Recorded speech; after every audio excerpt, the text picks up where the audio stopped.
nota al pie de página.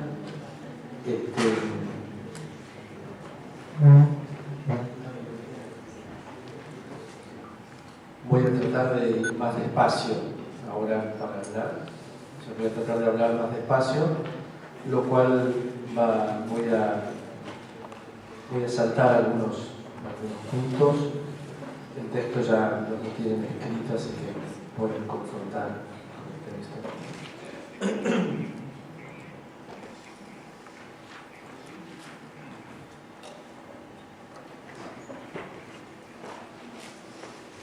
El tema que propongo en la segunda parte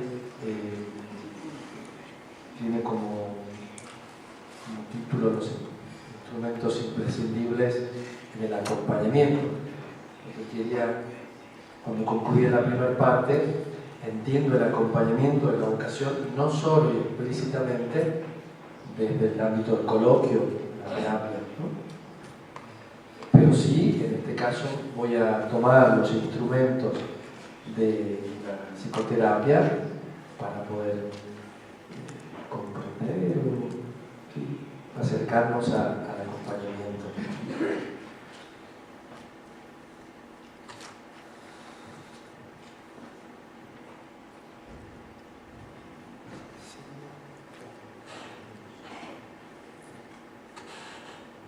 La catarsis.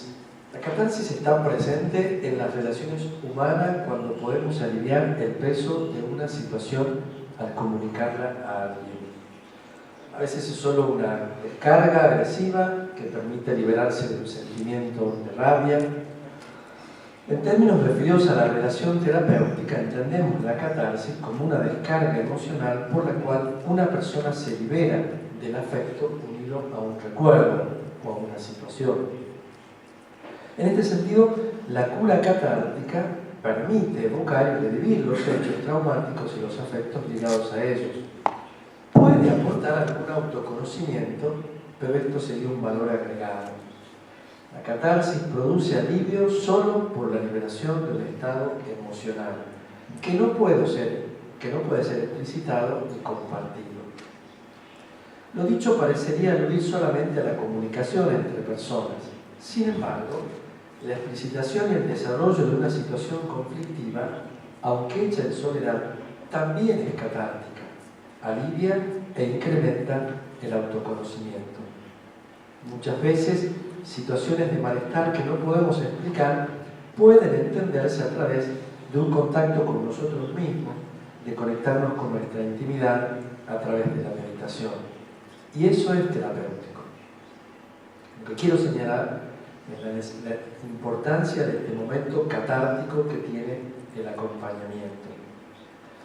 Es un espacio de liberación de la comunicación donde se expresa toda la lucha por subsistir, por mantenerse y por seguir adelante. En cada forma de la lucha, lo que está presente es el ansia. Si el ansia y la emoción que surge después de la percepción de un peligro, en general no definido, para la integridad, es a veces insuperable, cuanto más nos es difícil imaginar la infinita gama de situaciones en la cual el ansia viene a acompañar las luchas que interfieren en los ritmos de la vida. Muchas gracias, Sergio. Es muy eficaz, eficiente, casi alemanamente hablando. ¿Tus padres son alemanes? Bien. Entonces, tenemos aquí un componente esencial del espacio catártico, que es la ansiedad. Y la ansiedad es hermosa, la ansiedad es maravillosa, porque las 24 horas del día está presente, ¿no? La ansiedad nos prepara, nos anuncia, nos desvela, bueno, etc. ¿Cuánto de nuestros espacios de coloquio, de capítulo, de reuniones, no son sino una posibilidad para sanar y liberar este estado personal? La narración. La narración es el proceso activo del reconocimiento de la persona. Narrar representa el único modo que el ser humano tiene para hacer conocer un acontecimiento o la misma historia. No es posible, en efecto, presentarse al mundo sino narrarlo. Cuando hablamos de narración, no nos limitamos, obviamente, a la sola narración de tipo verbal. La operación narrativa, en efecto, puede ocurrir por varios canales: del lenguaje hablado, de la escritura, de la imagen, del símbolo. Narración y símbolo van a la par. En el curso de la vida no hacemos otra cosa que contarnos a nosotros mismos por historias que representan reales actos narrativos en cuanto fruto de operaciones activas y elaboración de muchos episodios que creemos importantes. Tal operación, sin embargo, nace exclusivamente de la exigencia de narrarnos al exterior, sino de la necesidad de dar un sentido a lo que nos ocurre, de conectar los muchos acontecimientos que constelan nuestra existencia. Los múltiples acontecimientos vienen situados en la creación de muchas tramas narrativas. Las narraciones son representaciones, son dotaciones de sentido, sirven como esquemas para que el individuo interprete sus propias experiencias. Para que la experiencia adquiera un sentido es necesario que esté inserta dentro de un marco de referencias que la hace coherente e integrada. Me permito decir una cosa: la narración, que es maravillosa, tiene como expresión la coherencia y la integridad de la persona, no de mí.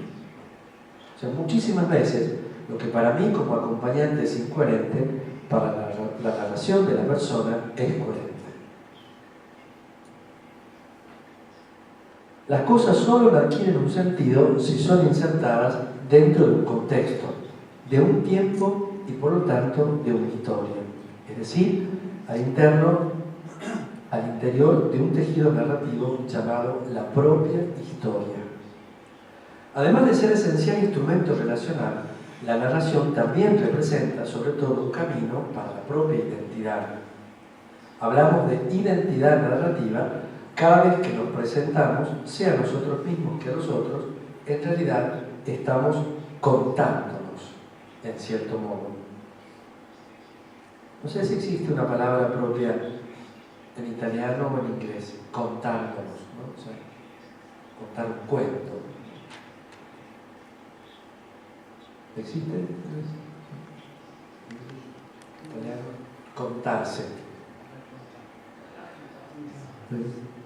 La elaboración de los hechos en historias son cuentos personales.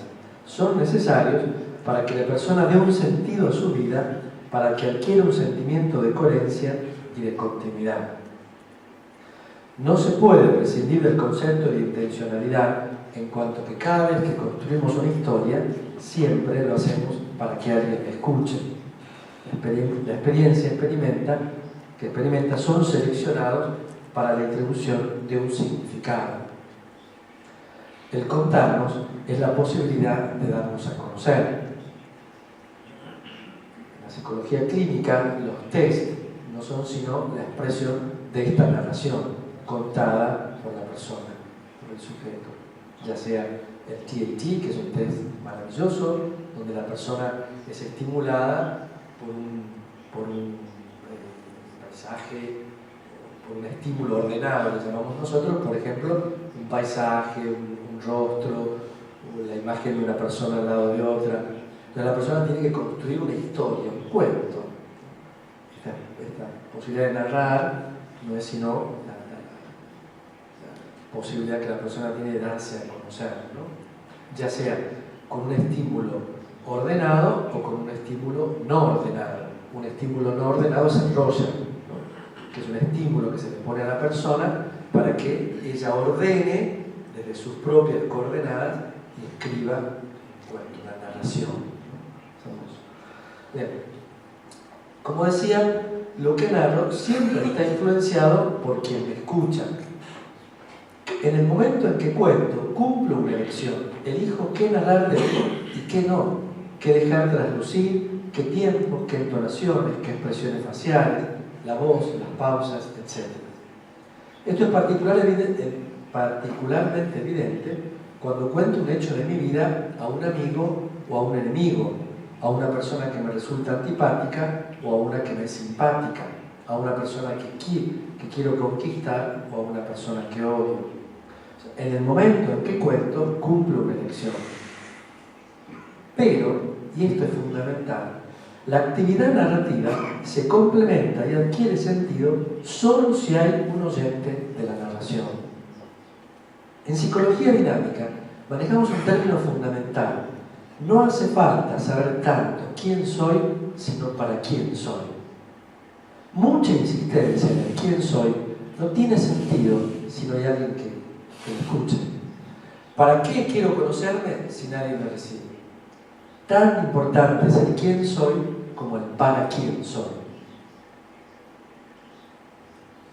Al interior de la relación de ayuda en la práctica de acompañamiento terapéutico se crea entre el cliente y terapeuta una polaridad fundamental narrador-oyente. Sin el oyente, la relación no tiene sentido. Es lo que llamamos en psicología la distancia estética. Creativa cuando nos observamos al contar y cuando alguien observa lo que contamos. Es lo que sucede en el aquí y en el ahora. Me permito decir a partir de esto cuántos desafíos se nos presentan en la narración de nuestra propia vocación. Cuántas veces nos ocultamos porque vivimos en una situación de hostilidad en la que nos resulta difícil contar lo que somos, en el capítulo, en la fraternidad o en nuestro propio guardián. Otro de los elementos necesarios y fundamentales de la narración en cuanto a compartida tiene que ver con el hecho de facilitar a la otra persona la asunción de su propia libertad, responsabilidad y de su decisión y ayudarla a arriesgar posibilidades diferentes. ¿Qué quiere decir eso? Que el oyente, al escuchar la narración, le da a la otra persona la posibilidad de quitar esa palabra final y ante la propia narración tener una nueva posibilidad. ¿No nos ardía el corazón cuando nos explicaba las Escrituras? La palabra final era la de la tristeza. Sin embargo, Jesús arriesgó una posibilidad diferente de la narración vivida. Esto es el ámbito del acompañamiento, a lo cual llamamos la narración creativa. Continúo el texto para los traductores más adelante. Otro elemento es la alianza terapéutica. Una estrategia fundamental en el espacio relacional es la alianza. Complicidad, acuerdo, confianza. Es la confianza de fondo necesaria para que la novedad, la frescura de la vida, lo imprevisible de la vida, no corra el riesgo de evitarse. Creo que es un dato fundamental de nuestros acompañamientos vocacionales a nivel institucionales, provinciales y formativos, revisar la alianza, es decir, nuestros acuerdos. Creemos que nos queremos, creemos que el otro me escucha, creemos que el otro tiene confianza, etc. ¿Cuáles son los elementos para una alianza terapéutica, es decir, sanadora, transformadora? Son varios, yo voy a rescatar algunos. La condición fundamental es la del compromiso. Todas las perspectivas, ya sean psicodinámicas, cognitivas, humanistas, comportamentales, sistémicas, etc., coinciden en que, si bien hay connotaciones distintas, en que tiene que haber un equilibrio entre la implicación y la diferenciación. Esto se le llama compromiso. Tengo que estar dispuesto, por parte del oyente o del acompañante, a comprometerme e implicarme en el proceso. Entrar en la vida del otro es fundamental. Pero, y este es el dato que nos agrega la psicología dinámica, entrar en la vida del otro es posible solo en la medida en que se pueda también salir de ella. Hay un elemento que a los maestros nos cuesta muchísimo entender. Hay que saber decir que no, como saber que decir basta o final. Trabajar con la propia dependencia. Es decir, Entrar en la vida del otro es posible solo en la medida en que se puede también salir de ella. Esto es el compromiso terapéutico, ¿no? Yo no me puedo ir a vivir con la persona que viene a contarme su vida. A mí me gustaría que frente a tal situación reaccionara de tal modo. Bueno, no, eso soy yo, no el otro. Otro elemento es la abstinencia. Tiene su fundamento en el concepto según el cual la frustración de las pulsiones instintuales mantiene vivo el sufrimiento del paciente, por lo tanto, su motivación al cambio. Es lo que alguna escuela llama como la neutralidad, es decir, la recomendación de que el analista se mantenga equidistante respecto a los conflictos del paciente. Es un elemento fundamental en el acompañamiento y en el coloquio, la neutralidad, que no quiere decir distancia, sino saber mirar con coherencia y gradualidad el proceso del otro. La neutralidad es una forma profunda de intimidad. Adelantándome un poco, otra condición es el orden. La experiencia de los autores dice que las personas van a la terapia para dar un orden a la propia vida. Muchos aspectos del setting terapéutico contribuyen a proveer este sentido de orden. La regularidad de los encuentros, los horarios, la puntualidad. Pero la mayor contribución a reordenar el mundo del paciente está en el hecho de que cada terapia, cada coloquio, cada acompañamiento, provee una práctica y una comprensión y una promesa de que si el paciente, si la persona se atiene a las mismas, las cosas andarán mejor. El orden tiene que ver con el espacio que el oyente, que el acompañante brinda a la persona. Yo estaré aquí siempre para esperar. Esta expresión es la sanación. Otro elemento es la de experimentar. ¿Qué significa esto? La cura a través de la palabra tiene que ver con que la oportunidad para que el paciente, el acompañado, realice una nueva experiencia de sí. En italiano se usa una expresión que se dice: quello che mai hai fatto, mai lo farai. Aquello que nunca hiciste, nunca lo harás. O sea, quiere decir que la experiencia es darle la posibilidad al otro de que tenga una nueva experiencia de sí, experimentar. Si agrega una nueva posibilidad, aquello que sucede aquí puede suceder afuera. Si aquí tuviste fuerza para hablar, para emocionarte, para compartir, lo podrás tener afuera. Este es el término entendido como experimentar. Bien. Sigo adelante. Uno de los temas, de los conceptos interesantes del camino terapéutico es el de la empatía. Ustedes saben que quien más ha desarrollado este concepto ha sido Ricoeur, ¿no? Uno de los filósofos que corrige a Freud. Estaba con Freud porque por el modo, la manera en que él interpretaba el dato clínico. Entonces se manda un libro así sobre la interpretación. ¿Qué es la interpretación en el ambiente, en el espacio analítico clínico? De allí, nuestros capítulos están dedicados al tema de la empatía. Maravilloso. Yo simplemente quería profundizar en el elemento de la empatía. ¿Qué es la empatía en el ámbito coloquial y del acompañamiento? Comte, uno de los grandes psicoanalistas contemporáneos, define la empatía como un modo de conocimiento acorde con la percepción de configuraciones psicológicas complejas. ¿Qué es esto? Muy simple. Es un modo de conocimiento específicamente, es decir, es un modo de conocer al otro a partir de la complejidad que el otro nos presenta. Eso es la empatía.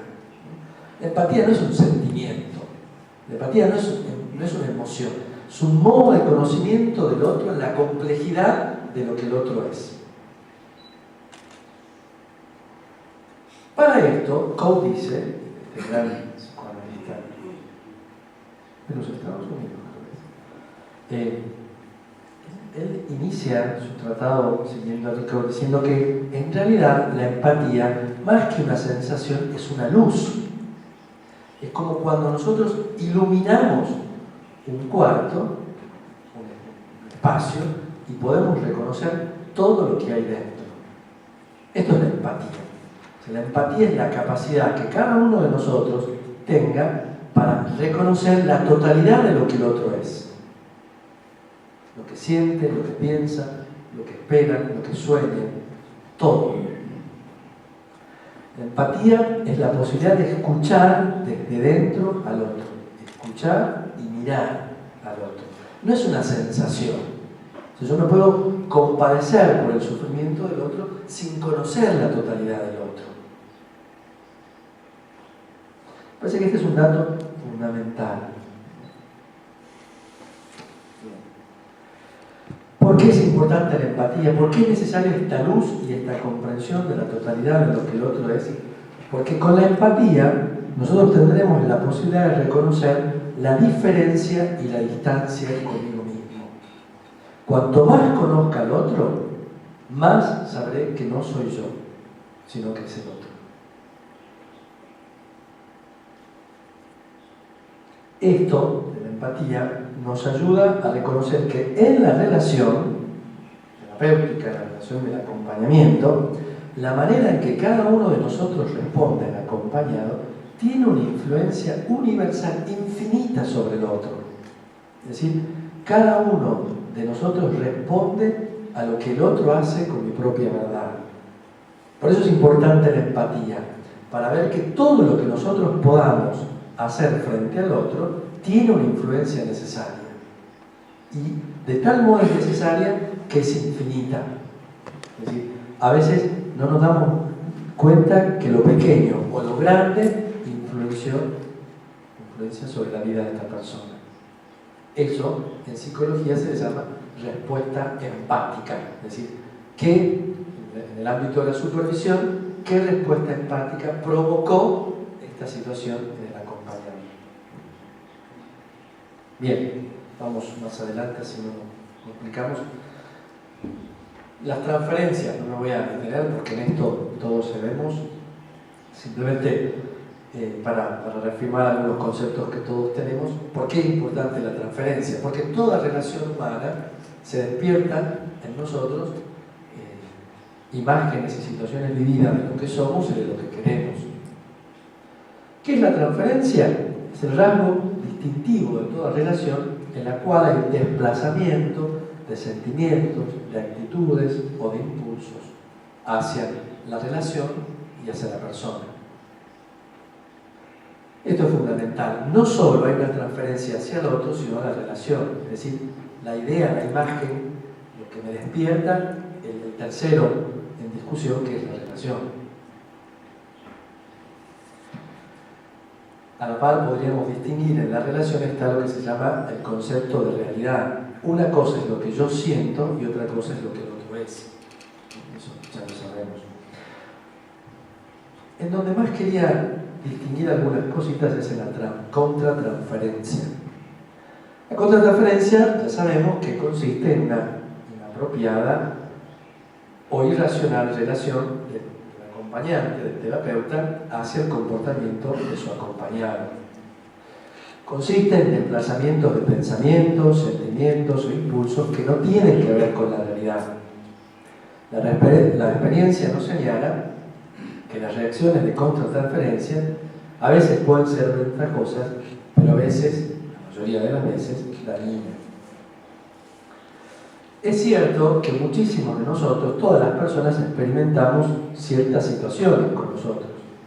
Por ejemplo, una relación de acompañamiento, una relación fraterna, una institución puede provocarnos en nosotros disgustos, malhumores, antipatías o simpatías.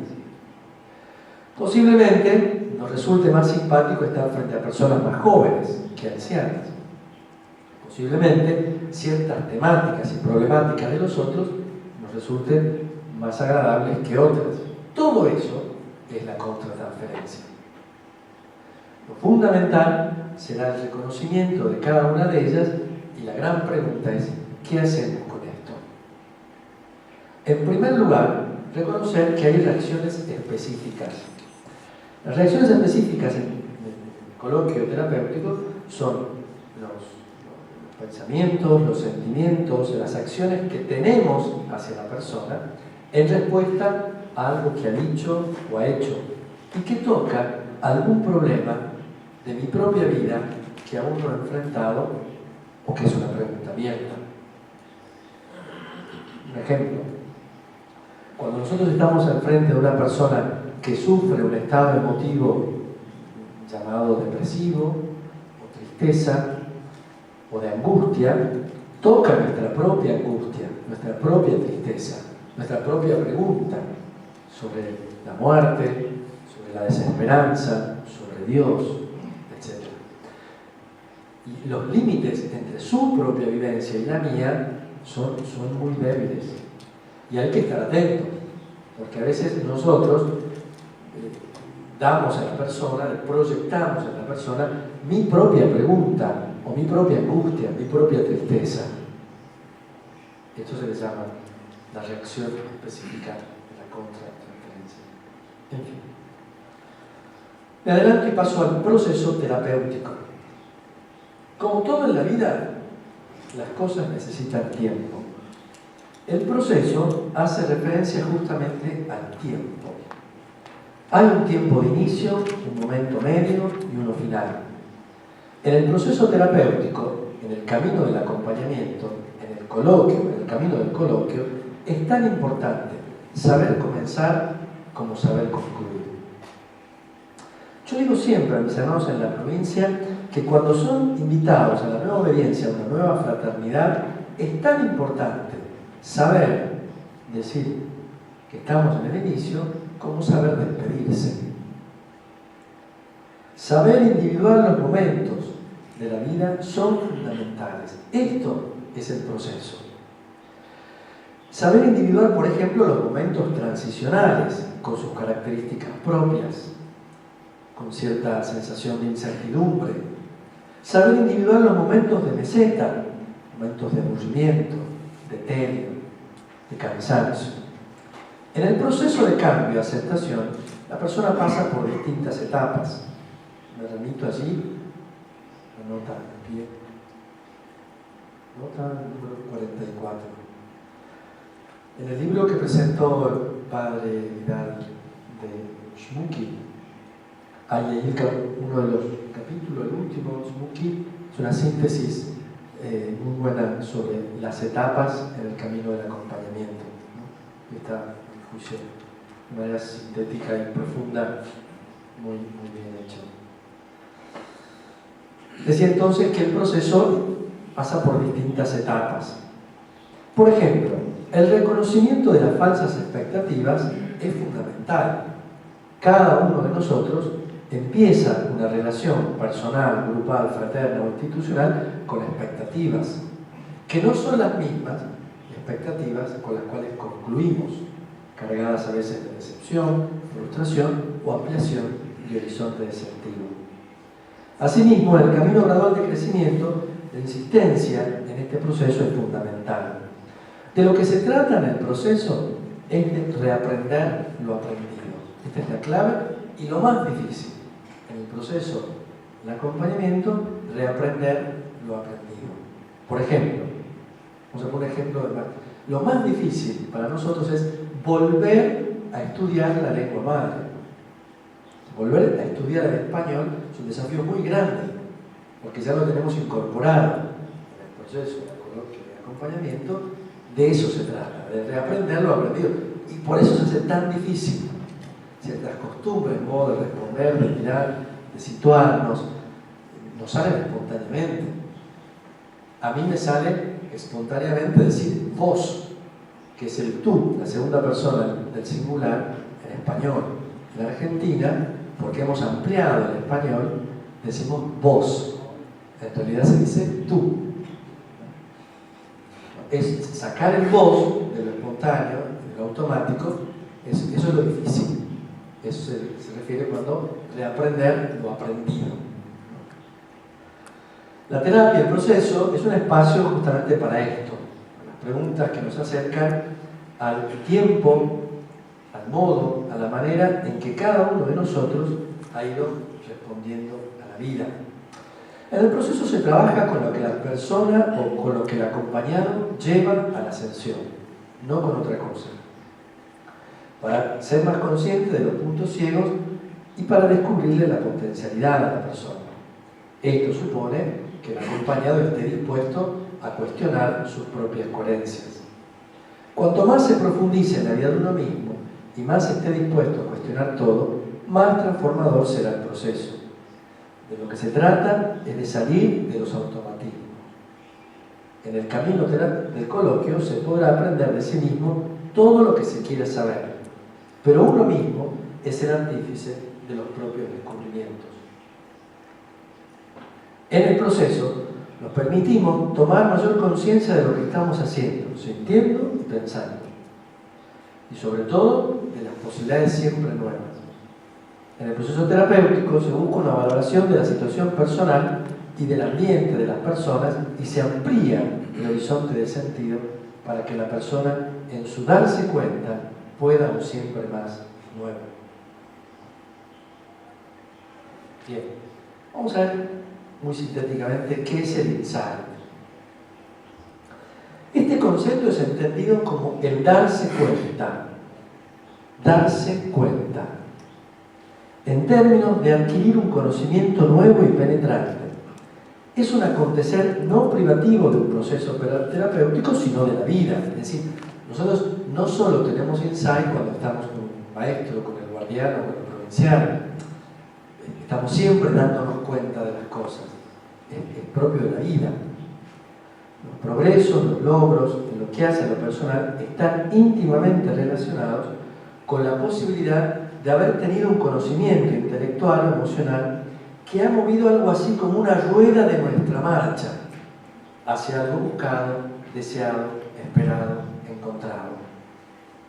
Es una lectura que modifica, que abre y que genera, y que el residuo final del insight es siempre la paz.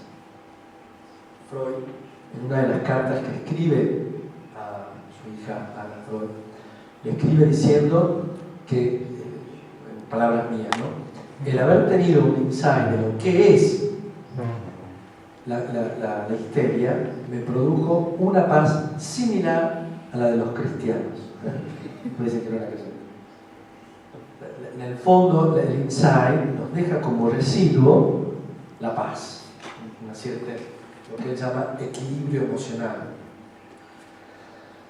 Ahora bien, un punto que aprendí con mucho dolor en el tema del insight es que el insight, la comprensión, el darse cuenta, es siempre del analizado, del acompañado, y nunca del acompañante. Es decir, el darse cuenta, una explicación nueva, del todo definitiva, es de la persona, es del otro, no es mía. Puedo entender mucho de lo que vive psicodinámicamente el formando, pero no necesariamente vaya a tener una influencia de cambio en él. Esto es importante. El insight es siempre del otro, no mío. En el insight, en el darse cuenta, sucede algo así como ser consciente de un deseo, animarse a crear una nueva teoría de sí mismo, a veces reprimida o simplemente nueva. Un aspecto interesante del insight es que puede ocurrir con una explicación, con un silencio, con una sonrisa, con un modo especial de nombrar las palabras. Es decir, la aparición del insight, del darse cuenta, es a veces, diría el amigo Freud, insólita. Es un descubrimiento y una liberación.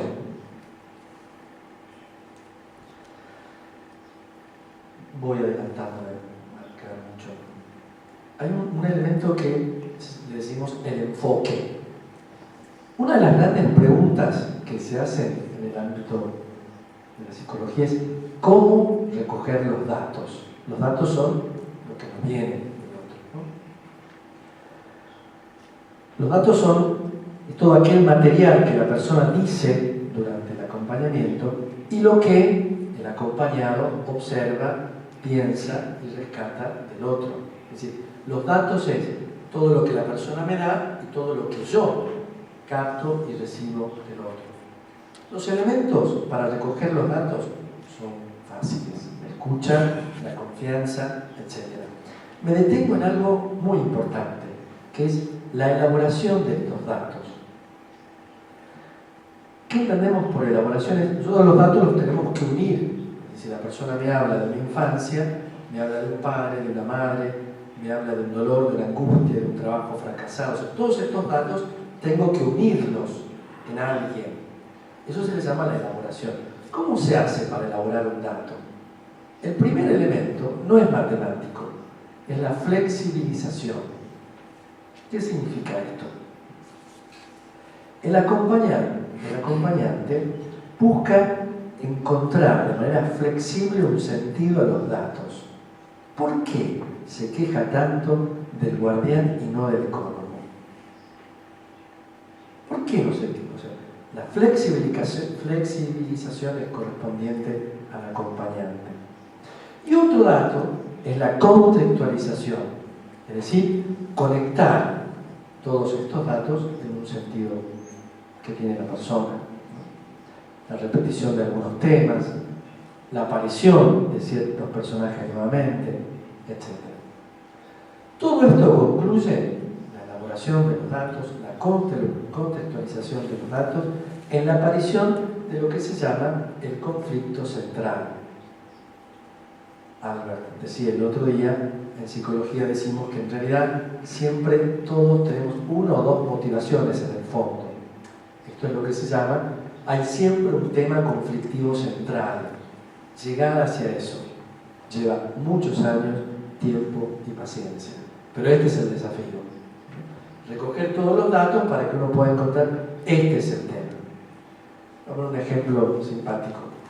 En un análisis, un consejo de formación, un maestro dice: el problema de este hermano es que tiene dependencia afectiva. La pregunta es: ¿quién no tiene dependencia afectiva? Todos, levante la mano, ¿quién no tiene dependencia afectiva? Todos. O decir, el problema de este hermano o de esta persona es que tiene una baja estima. ¿Quién tiene baja estima? El tema conflictivo central no es ese. El tema conflictivo central es cómo la persona vive en su dependencia afectiva o en su estima baja. Pero bueno, esto es importante. Bien.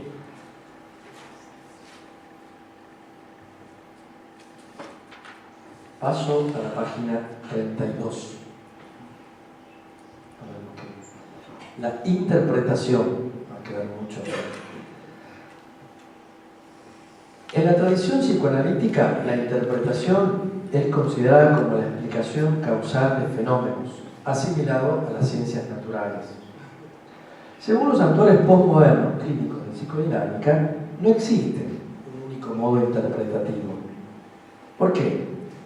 No se podrá nunca saber lo que los escritores querían realmente decir o describir, los contenidos psíquicos últimos de una persona. Construimos el texto, pero también el texto construye su lector. El significado, por tanto, no es el presupuesto, sino el resultado de una actividad interpretativa. Este es el gran desafío en el acompañamiento. ¿Cómo interpretar? Sin duda que la coherencia es un elemento esencial, pero siempre toda interpretación sobre el misterio del otro será parcial. Siempre será susceptible a ser corregida por nuevos datos de la historia vivida.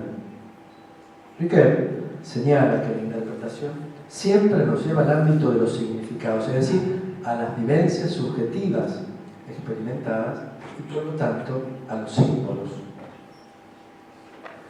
Uno de los grandes peligros de la interpretación es lo que se llama la interpretación salvaje. Cuando uno interpreta antes de que la persona haya suficientemente desarrollado su camino de asociación. Interpretar es un arte, una tarea, una sabiduría.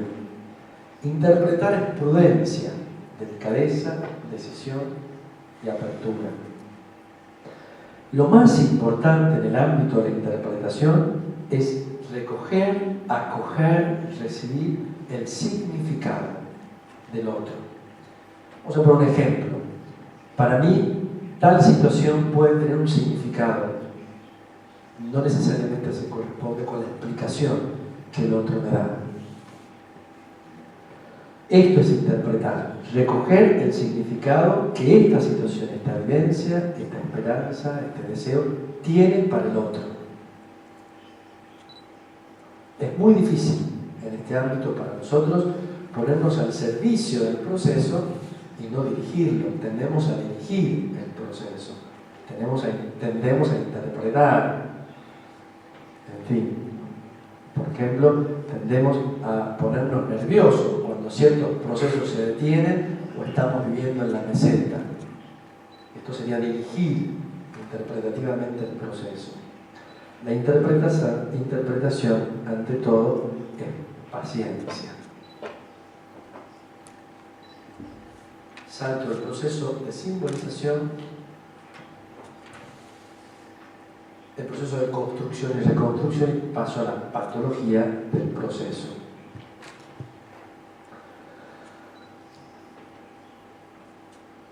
La resistencia a crecer. Hay una cierta ansiedad conectada al descubrimiento consciente en sí mismo y en el ambiente de lo nuevo, de lo extraño.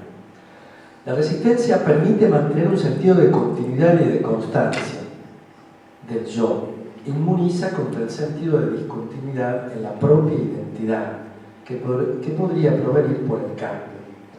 El concepto de resistencia indica el esfuerzo inconsciente de mantener un comportamiento y un estilo que, si bien impide el crecimiento, todavía tiene un significado ventajoso desde el punto de vista inconsciente. Mantener, conservar a través de aquel comportamiento el status quo, evitar afectos desagradables y tensión. De algún modo, las resistencias tienen una función adaptativa. Son puestas en acto para evitar cualquier tipo de cambio. Aquí podríamos poner el discurso de los beneficios secundarios. De algún modo, la lamentación sobre una situación de vida me evita el cambio. Prefiero lamentarme antes que cambiar. Eso es una resistencia. La resistencia tiene que ver con el sistema mismo que se resiente a la hora del cambio. Queramos o no, cada uno de nosotros se mantuvo en pie hasta hoy. ¿Para qué cambiar? Hay una fuerza que se opone, aunque parezca mentira, a la curación. Para afrontar las resistencias, yo pongo aquí las cuatro claves clásicas, ¿no? En inglés, bueno, escuchar, clarificar, confrontar e interpretar, ¿no? O sea, escuchar, clarificar estas resistencias, confrontarlas e interpretarlas. Pero es un dato fundamental en la resistencia. Muchas veces creemos que no nos tenemos que resistir, que el proceso terapéutico se detiene porque hay resistencia. Y todo lo contrario.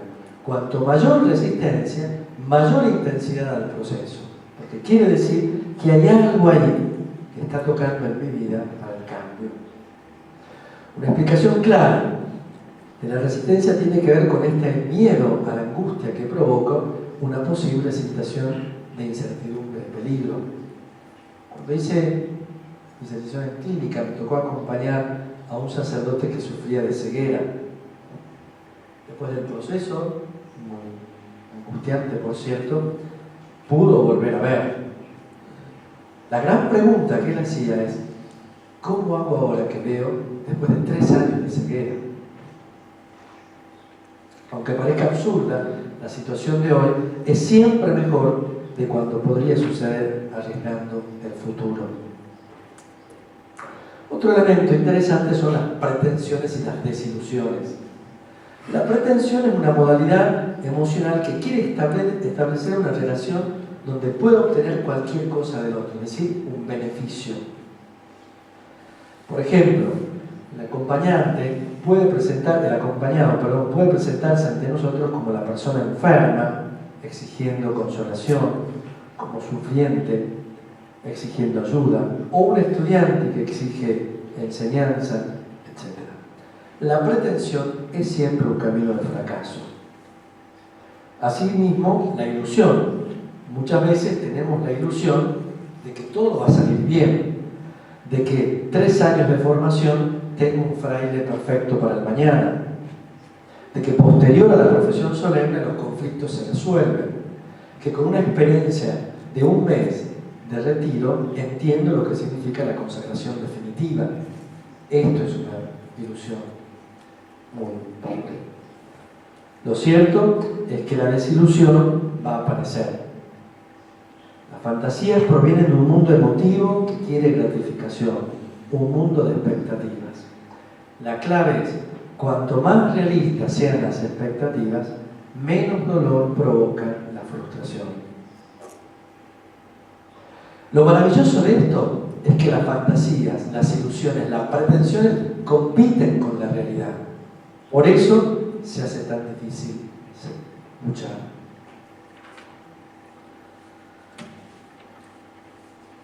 Una pequeña palabra sobre el working through en inglés, que es también un concepto en psicología, que sería la reelaboración, ¿no?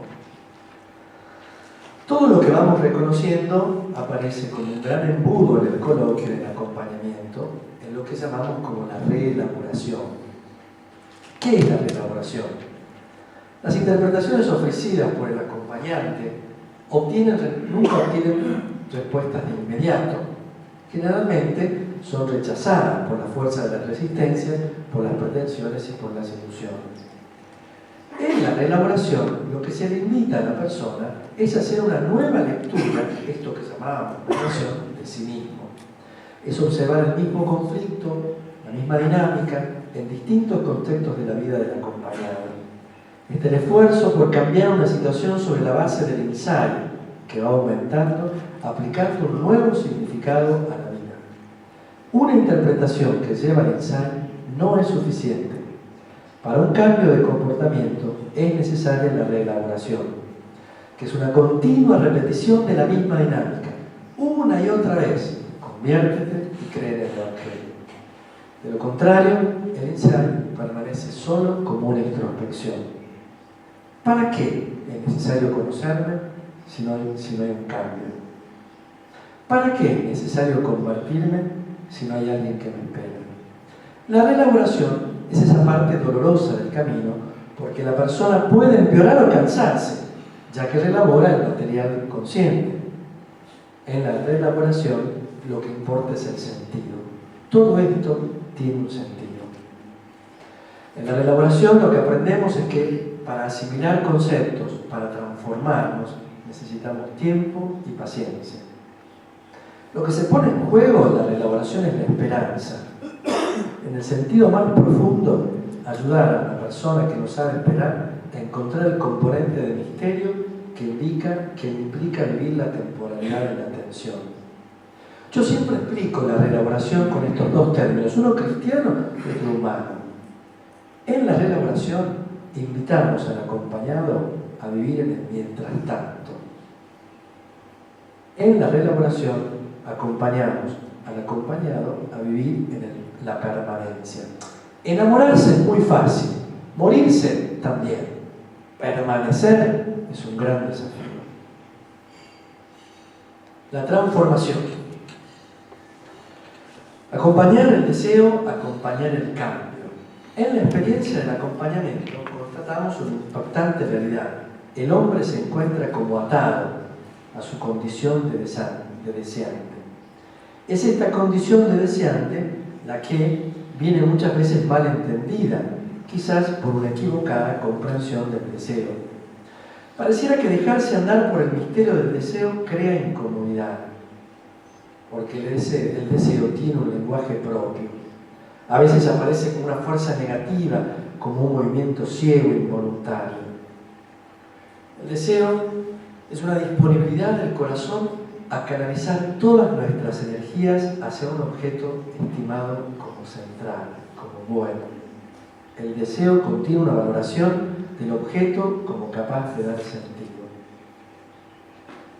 La pregunta que hacemos en el camino del acompañamiento es qué es lo que tú quieres, qué es lo que vos querés en este momento de tu vida. El deseo es esa actividad simbólica que nos explica que en cada lucha y en cada tensión humana hay algo que espera por ser contenido. Es el desafío del acompañamiento, acompañar esta pregunta, esta incomodidad que crece con su presencia, con esta muestra fiel de la ausencia. Si deseamos algo, es porque no lo tenemos. En el acompañamiento, justamente lo que intentamos es mantener la tensión que produce esto. ¿Qué mueve esta persona? ¿Qué busca? ¿Qué encuentra? El deseo es situado en la realidad de cada uno. En el fondo, el deseo permite vivir la realidad imposible de la mejor manera posible. Como diría el místico, el deseo es el único lenguaje de la esperanza. El camino del acompañamiento debería ser no una instancia de corrección, sino de integración, de transformación, donde el acompañado sabe perfectamente que las posibilidades del otro siempre, en el fondo, quedarán como misterio. A lo cual paso al último punto, que es la gran dialéctica sobre la madurez y la inmadurez. El prolongado camino que hemos recorrido nos conduce a la crucial cuestión sobre la tensión madurez-inmadurez del proceso del acompañamiento o en la vida. Como dice Alport, para que podamos afirmar de una persona que es mentalmente sana, normal y madura, debemos saber qué es salud, normalidad y madurez. Cito a Alport, por cierto, excelente. Preguntaron a Freud, ¿de qué debe ser capaz una persona madura? Respondió, debe ser capaz de amar y trabajar. Estamos de acuerdo con esta afirmación, pero nos preguntamos, ¿es esto todo lo que una persona normal debe ser capaz de hacer? Otro médico, Richard Cabal, presentó una lista doble: trabajar, amar, jugar y adorar. Estas son las actividades de una persona más o menos normal.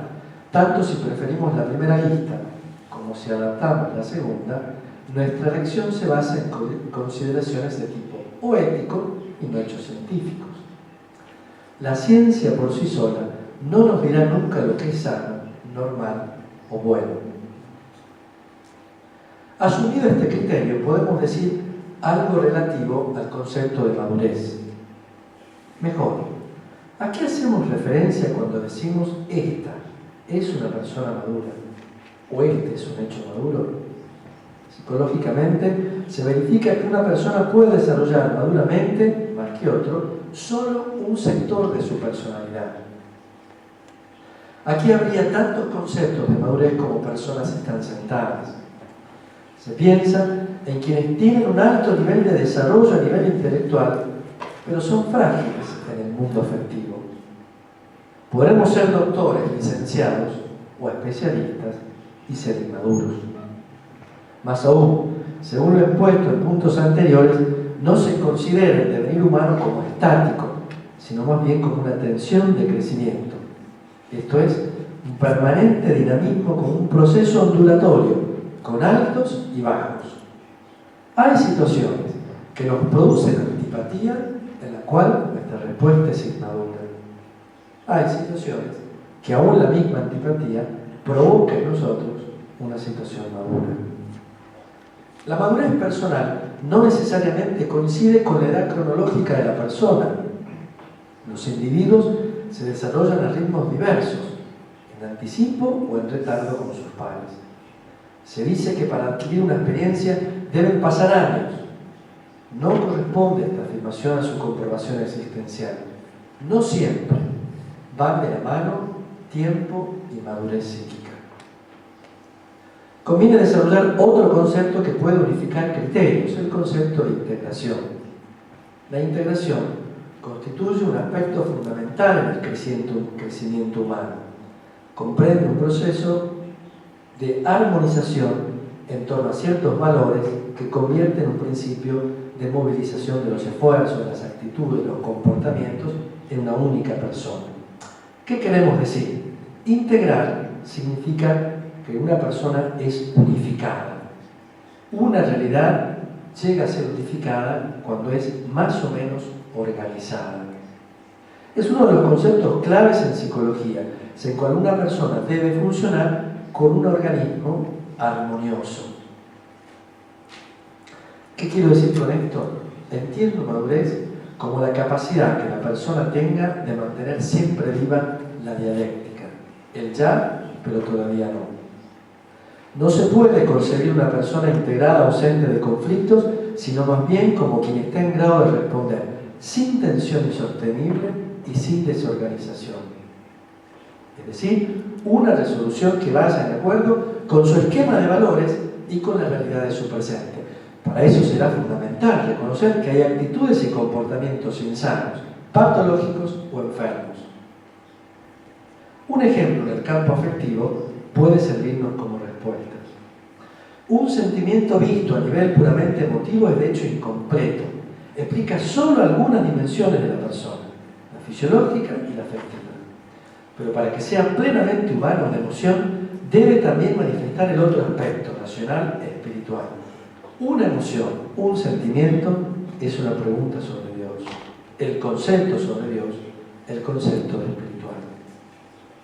Una persona no es madura porque suprima la tensión dialéctica de la vida, sino porque es capaz de integrarse en un horizonte nuevo de desarrollo. La tensión, por fin, aún en medio de la confusión de la propia realidad. Quiero decir, aún el error o la equivocación es una mirada integradora de la propia vida que crece hacia un siempre más. Nunca una madurez se contrapone a la santidad. Todo lo contrario. La santidad es un misterio de la inmadurez o de la madurez misteriosa de la propia persona. De lo que se trata es mantener la dialéctica, esta tensión viva entre el ya, pero todavía no.